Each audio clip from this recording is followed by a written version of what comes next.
ናይቶም ሐዋርያቲና ነቢያቲና ዝብሉ ጽጋዕተኛታት ኮይኖም ክነብሩ ኣይኮነን ዝሓሙሽተ ኦፊሳት ተዋሂብ ወይ ከዓ ነቲ ህዝብ ባርያን ምግባር በቃ ንዓኻ እንዳራኣዩ አባኻ ተጸጊዖም አባኻ ተወኪሎም ፐርሰናልን ክርስቶስ ከይፈለጡ ፐርሰናል ምስ ክርስቶስ ኣብ ክርስቶስ ከይጸንዑ ንዓኻ ጥራይ እንዳተጸበዩ ምግባር እዚ ባርነት እዩ እታ ማሕበር ወይ ከዓ ናይ ክርስቶስ አካል ማለት ዝኾነ ቸርች ዝኾነ ኮይንካዮ ዘለኻ ጉጅለ ይኮነን ኦኬ እንዲያውም ብፍታዊ ይዝብል ዘሎ አምላኽ እቲ ህዝብስ ብፍታዊ ክመላለስ ባህሉ ክመላለስ ብፍታዊ ክመላለስ እንበር ብግዴታ ይኹን ሕጅኮ ጠቅላላ ሐዋርያት ተባሂሉ ነቢ ፕሮፌት እንዳተባህለ አፖስትል እንዳተባህለ አባዳዲ ተንበርኪህ ከመክሮፎን ማሃብ ተንበርኪህ ከአባዳዲ ካ እንዴ ጎይታን ታይዲሉ ኣብዚ ምድርስ ንሓደኳ አቦይ ከይትብሉ አቦኹም ስትናይ ሰማይ አቦይ እሞ ኣብዚ ምድር ንሓደኳ አቦ ከይትብሉ ኢሉ ከምኡ ከዓ ኣብዚ ምድሪ ንሓደኳ መምህር ከይትብሉ መምህርኩም ሓደ እዩ ንስኻ ክርስቶስ እዩ ንስኹም ነንሕልሕልኩም ሲሕዋት ተባሂልኩም ተጸዋውዑ ኣብቲ አባት ነፍሰይ ደይኮን ካን ትብል ነርካ እንታይ ካብዛ ሓሊፎም እንታይ ደው ገይሮም እዮም ንምንታይ ዳ ንዕኦም ትኸስዎ ንምንታይ ዳ ንዕኦም ንኸሶም ኣብቲ ኣብ ሃይማኖት ኮሎ ሰብ እኮ አባት ነፍሰይ እንዳተባህለ አባት ነፍሰይ ማለት እኮ አቦ ተንፋሰይ ማለት እኮ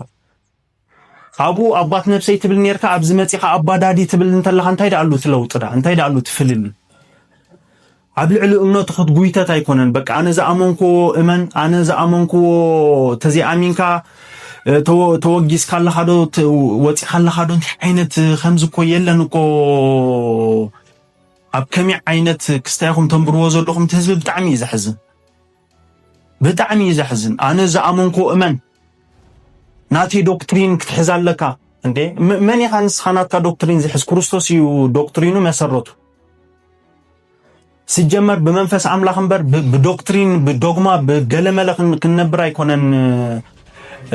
ክርስቶስ ሓራውጪና ክርስቶስ ሓራ ዘውፀና በመንፈስ አምላክ ውሉዳት ኮይና ክንነብር ንኸምዚ ኮነን ተዋሂቡ ተሐሙሽተ ኦፊሳት መሰረት ናይ ተሐሙሽተ ኦፊሳት ከም ትዝራአና ኣብ ኤፌሶን በቃ ናብጽሕና ክርስቶስ ንምብጻይ ኣብ ክርስቶስ ሓደ ላዕለዋይ አገልጋሊ ስለ ዝኾንካ ላዕሊ እቲ ኸ ተገልጋሊ ታሕቲ ንስኻ ልዕል ዝበልካ እቲ ኸ ትሕት ዝበለኻ ካባኻ እንዳረሓካ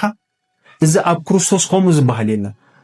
እዝነ ዓይነ ኣፈይ ዝተፈላለዩ አገልግሎት ነናይ ባዕሉ አገልግሎት ዘለዎ ግን ሓደ አካል ዝኾነ ማንም ካብ ማንም ዘይበልጽ ዘሰይም ከምኡ ኣብቲ ናይ ክርስቶስ ከዓ ሓደ አካል ኢና ምስ ክርስቶስ ሓደ አካል ኢና ኩላትና ነናይ ባዕልና አገልግሎት ኣለና ማንም ካብ ማንም ዝበልጽ የለ ማንም ካብ ማንም ዝንእስ የለ ካብ ሓደ ብራዘር ካን ንላዕሊ ዝኾንካ ኮይኑ ዝስማዓካ እንተሎ ካብ ክርስቶስ ንላዕሊ ሙኻንካ ተሐስብ ኣለኻ ኣይተረድአካን ኣሎ ማለት ይበቃ ኣይተረድአካን ኣሎ ካብ ዝኾነ ሐዋርያ ኤልካ ነቢ ኤልካ አገልጋሊ ኤልካ ካብ ሓደ ብራዘር ካን ንላዕሊ ዝኾንካ ኮይኑ ዝስማዓካ እንተሎ ኣይተረድአካን ኣሎ ካብ ክርስቶስ ንላዕሊ እትብል ኣለኻ ማለት ይምበርክ ሓደ አካል ኢኻ ንሱም አካልካ ይንስኻም አካል ይኻ ሓደ አካል ኢና ናይ ክርስቶስ ምልአት ኢና እቲ አገልጋሊ ካብቲ አካል ሓደ ክፍሊ ዳ እምበር ካብቲ አካል ንላዕሊ ይኮነን አገልጋሊ ዝኾንካ ነታ አካል ንምግልጋል ነታ አካል ንምብዝባዝ ዘይኮነ ውሉድነት ይበልጽ እኮ ነፃ ንስኻም ነፃ ነቲ ብራዘር ካም ነፃ ትገብሮ ንባዕልኻም ኣይተሐብጥን ነቲ ብራዘር ካም ኣይተሐብጦ ንባዕልኻ ኣይትንፋሕን ብነፃነት ብዕረፍቲ ትነብር ነቲ ብራዘር ካም ኮም እቲ ሓቂ እንተ ትርድኦ ነይሩ ሰብ ጭራሽ እንዲያውም ሐዋርያዶ ገሌ ተባሂሉ ክጽዋዕ አይደልኒ በቃ እዚ ማዕረግ ደይኮነ ነቲ ሓደ ካብቲ አካል ክፍሊ ኮይኑ ነቲ አካል ምልአት